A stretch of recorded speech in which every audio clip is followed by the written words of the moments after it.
How to use Tradestation platform.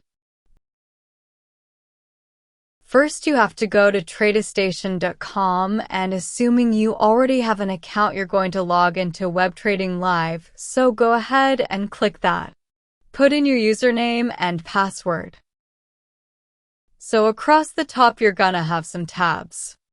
I have positions as my default tab, which means if I have any positions open or current trades, it's gonna show right here. Next is the orders tab, so those are any positions that I have an order out for to get filled on, whether that's a stock or an option trade, and it hasn't been fulfilled yet, or it hasn't met my price yet. That's going to be open. Next one is going to be your balance tab, so the balance is how much money I have in this particular account. The Quotes tool provides detailed data about an asset's current market performance and allows traders to monitor price movements, volume, and other metrics. That's it. Thanks for watching.